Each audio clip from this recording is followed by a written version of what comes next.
Hey, remember when we made the Master Dagger Thrower video? Yeah, I mean, unfortunately, it didn't really work very well without a lot of hand waving. Well, we could redo it using that whole concept from Tasha's Cauldron of Everything. Not only that, Ted, we could do it as the Dagger Master Character Build Guide.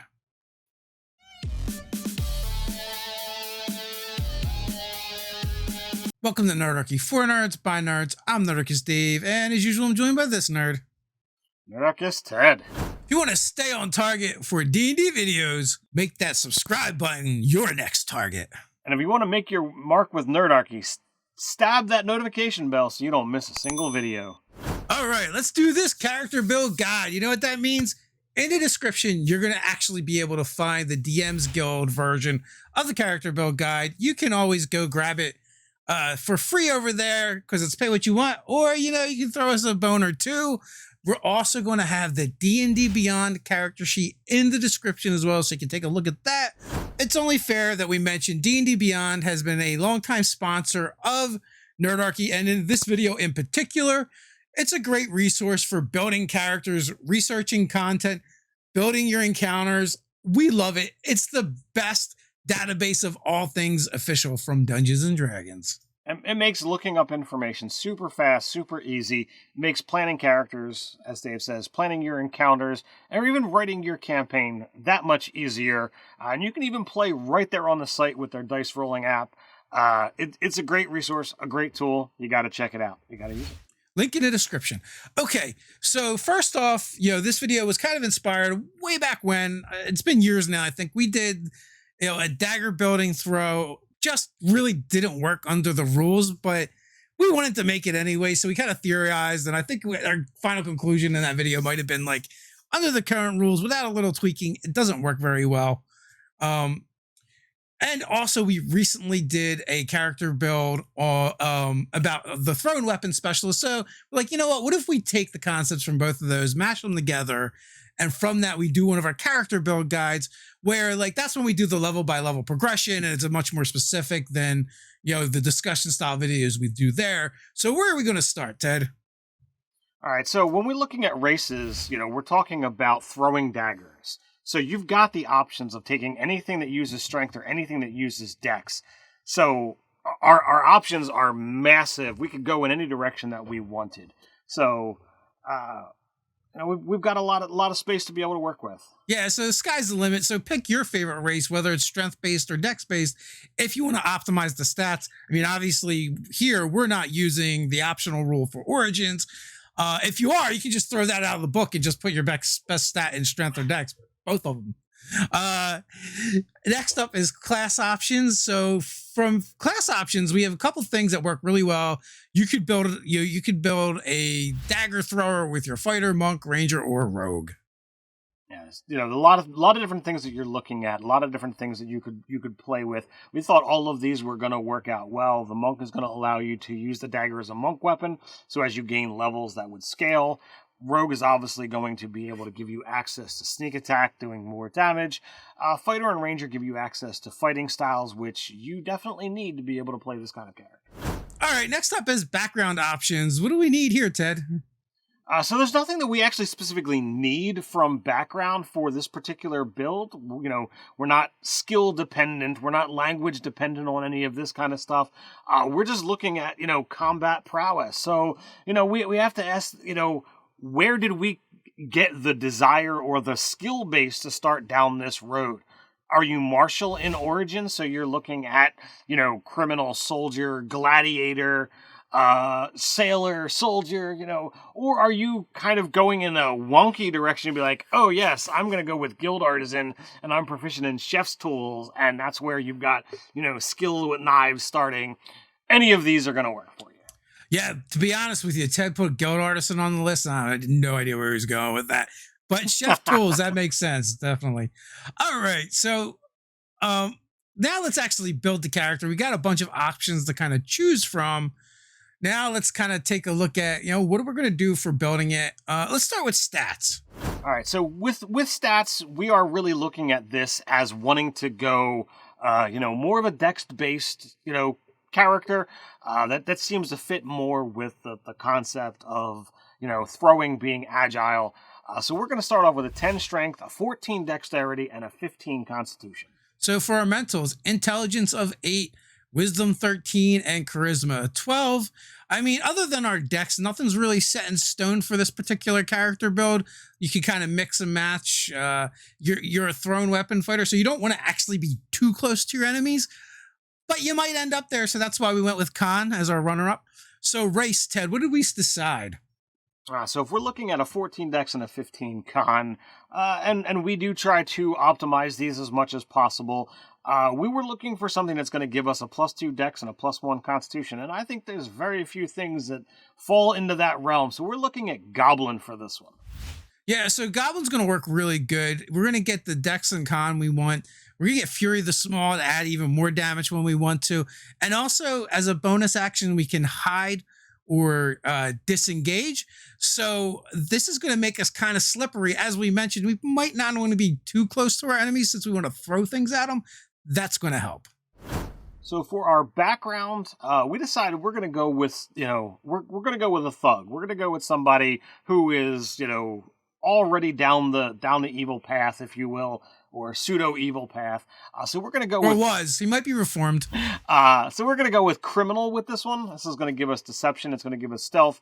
It's going to give us a gaming set. For this one, we chose dice as well as thieves tools. And we're going to start off from level 1 with fighter, and we're going to take acrobatics and perception. Fighter's going to give us access to, all the armor and weapon proficiencies that we can use. Not that most of them are going to be useful to us because we're sticking to daggers, and we're not going to be wearing much in the way of armor because, as you can kind of gather, we're making a dex-based build. So from here, we're going to also get a fighting style, and for this one, we're going to take the thrown weapon style. This is going to allow us to be able to draw and throw a weapon, as part of the same attack action. And the +2 to damage doesn't hurt either. So we're only going to take 1 level of fighter, and then we're going to go to ranger for 2 levels.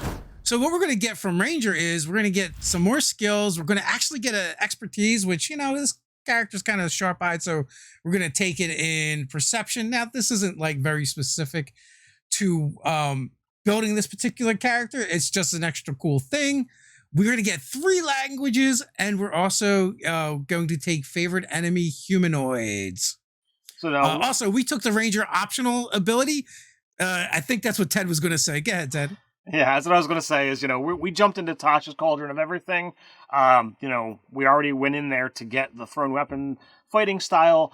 So why not explore some of the other class options that are there? So with that, we went in there and we took the natural explorer option out and, from the player's handbook and went with the version that's in Tasha's Cauldron of everything. And that's what is giving us access to the more skills, the expertise, and the extra languages.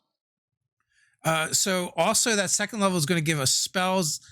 And this is important because Hunter's Mark, that means every dagger now is a die 4 plus die 6. Not bad at all. But there's one other thing we wanted from there. We also wanted a fighting style. And that fighting style that we chose was dueling. So if we're looking at, holding that, dagger in one hand and not having a weapon in the other, we're going to get an additional +2 to damage. So whether we're throwing it or whether we're wielding it, we're hitting harder. Now enters the area of technicality. With dueling, it says that, as long as you are using a melee weapon in your primary hand, you get that +2 to damage. So there are some DMs who will allow you to be able to say that thrown dagger from one hand winds up netting you a +4 to damage. I'm not going to let that, I'm not going to decide for your DM, but at our table, that would totally fly. Yeah, it doesn't say melee weapon attack. It just says melee weapon. So generally the language is really specific in D&D, but also thrown weapon fighting style came out later, so they might not have been thinking about that. So we're going to go back to fighter after our 2 levels of ranger. All right, so now we're going to jump back into fighter for 4 levels. We got some really cool things we want from fighter.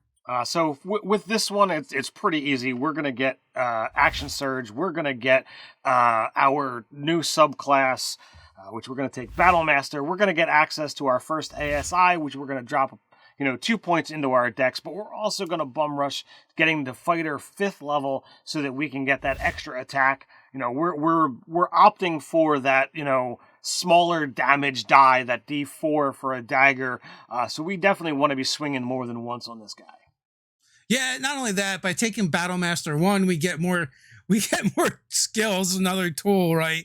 I mean, we got daggers, so we might as well say this guy whittles. Also, we took Ambush, Menacing, and Quick Toss. All of these are great because they're just ways for us to add a die 8 to our damage. So we can do a die 8, a die 4, a die 6. Quick Toss is really nice because as a bonus action, it allows you to draw and throw a thrown weapon, which our dagger is. So that's just another attack that we're going to be able to pull off. And again, you get that superiority die to add to the damage. So things are shaping up quite nicely. And the reason why we prioritize the things we did the way we did is we wanted both of those fighting styles, and we also wanted extra attack. So we gave up 2 levels basically to get that, but I think the overall build is still going to be effective and fun to play. So 8th level, where do we go from here? All right, so from here, we are actually going to take 2 levels of Ranger, and that's going to give us a number of things. So 3rd level Ranger is going to allow us to choose our subclass, which we are taking Gloomstalker. That's going to give us Dread Ambusher and that nice bonus to initiative, as well as, from Tasha's Cauldron of Everything, we're going to take Primal Awareness. We are looking to do that, that substitution from the Primeval Awareness out of the player's handbook. 4th level Ranger, we're now a 9th level character. We're going to take Ranger again to get that ASI and maximize our Dex 220. Yeah, some really important things here. Dread Ambusher, extra attack in the first round of combat, extra movement, and a bonus die 8 of damage. So that first dagger we throw potentially could be doing 2 die 8, a D4, and a die 6 of damage, plus an effect, super effective. So from Ranger, we're going to just finish this thing out with Fighter. We're going Fighter all the way from here. And the first thing we're going to get is another ASI, but we're going to take a feat instead. We're going to take Sharpshooter. The reason why we want Sharpshooter, we're not going to be able to do the -5 for +10 damage. Bummer. But we will be able to ignore cover, 1/2 and 3/4, and we will also remove disadvantage from throwing at that long range. So it basically gives us, basically a longer range with our dagger being more effective. So we're going to push out from Fighter here, and with that, we're only going to highlight the choices that you have to make. 10th level Fighter, we're going to get some more maneuvers, and for this one, we're taking Pushing Attack and Distracting Strike. Yeah, we're also going to be getting, we're actually going to get a bunch more maneuvers, and we're going to take Goading Attack, Trip Attack, just basically so you can do trick shots with your daggers. That superiority die is going to keep going up, which is awesome. We're going to get another extra attack. So now we're attacking 3 times, without using the bonus action to get an attack or anything like that, or Action Surge. I think if we Action Surge and bonus action, we can get like 7 daggers out in a round. Not bad. We're going to get some ASIs. So we're going to take Alert, really pushing that initiative bump up as much as possible. We're going to add, another 2 to our Constitution. This is going to, give us another hit point per level, allow us to concentrate better on those con saves because we are, casting Hunter's Mark on our enemies. So being able to concentrate on spells is going to be super helpful to us. And then finally, we're going to kind of finish this off with, our final ASI, which is going to be Resilient for Wisdom saving throws, also bumping up our Wisdom. We also use Wisdom from Dread Ambusher to give us an initiative bonus. And we had an odd stat, and odd stats just bother us. I don't know how useful this will be at 20th level. But all in all, there's a lot of different ways to build this character, and this is just one of them. So we will throw out there that, if you are just chucking daggers, you are really going to need either an entire arsenal of them, chasing after them and what have you. But if you wound up going with Artificer, you would be able to, mitigate that to some degree, with some of the abilities that they have access to. As Dave says, there's lots of ways to build this out. We just thought this one would be, fun, flavorful, and would be definitely a fun goblin thug to be able to, play around with. Yeah, 2 levels of Artificer. And also, this would change our stat configuration. But 2 levels of Artificer would give you an infusion where you could have a dagger of returning. And so you could do all your attacks with the same dagger, which would be kind of hilarious. Because, like, at a certain point, you're throwing 7 daggers around, and you'd be doing with the same one returning to you. So in 6 seconds, that's a fast dagger moving around. Like we said, there's tons of ways of doing it. This is just the one we came up with. Now let's talk about using this guy as an NPC in your game. So this is always, my favorite part of the video to get into, the discussions of, what is this? And, the fact that we've got the level progression that you can be able to play with him at a variety of different levels. This is somebody that, you could definitely play around with as like a reoccurring thug. Maybe he, is, I'm going to use the term muscle, loosely as the fact that it's a goblin. But perhaps he's muscle for one of the rival guilds, in town, and you keep encountering him, but you don't it's not always a fight, and if you're in town, you're not killing each other. So like, it's constant bad blood, but this dude has got a reputation around town as just a badass with a dagger. Doesn't matter whether he's throwing it or doesn't matter whether he's like standing toe to toe trying to stab you. You could definitely have a lot of fun with something like this. Yeah, I love the idea that he's the heavy for the local thieves guild or whatever, and he's a terrifying figure, and for almost like an urban legend. And, like, you could fight this character a bunch. He would be hard to pin down, with those goblin abilities of being able to disengage and hide as a bonus action. Hit and run tactics would be great for this character, whether you're playing it or using him as a villain. I also love the idea that this could be a protector for the goblin tribe, like their champion. He's the one that goes out and deals with, the problems that the goblins have. Or, maybe a dispute has been decided to be settled, and, it's going to be a one-on-one honorable fight, and they send out this one goblin, right? And, we didn't mention it when we were doing the character build, but when we were talking about the build, one of the things that I was thinking about is they use a shield, they're wearing studded leather armor, and, you need tons of daggers unless you go with that artifice version. Or you have some magic items. Like if you have 2 sets of bracers of daggers, of flying daggers, I think it's called, that would give you 4 daggers around. If he action surged at 7, you would still need 3 more daggers, right? But so my thought was the shield that had a fan of dagger scabbards on the inside of it, and you're just drawing and throwing from your shield. In addition to probably having bandoliers of daggers as well, because I think on the character sheet, I think I put like 20 daggers on them, and 20 daggers might not be enough. Now, I will say, you can always take, our kind of character builds and tweak them a little bit, and make some great changes with it.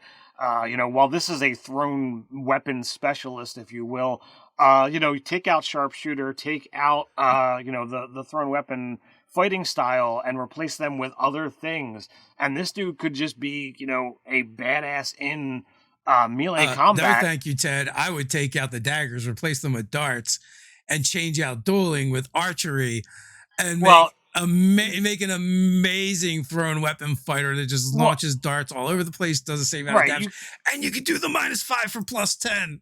Yeah, you could go in that direction, but I was talking about, turning him into like a completely melee combatant with a dagger, and this is the guy who specializes in those fights where like you literally tie your arms together, or you have to like attach yourself to your enemy, and you're standing toe to toe.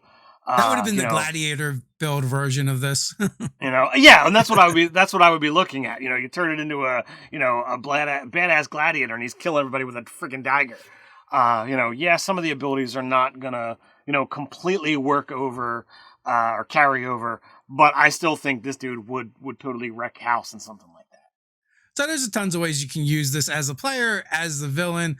come up with some ways. Let us know down in the description below. Hey, if you like this video, why not check out the video that inspired this topic, Deadliest D&D Dagger Fighter for Dungeons and Dragons character builds. If you're willing to support Nerdarchy's mission to create more D&D content, then I urge you to check us out over on Patreon. As a special thank you over there, our patrons get access to monthly fan games, monthly giveaways, as well as our monthly products and more. So until next time, stay nerdy.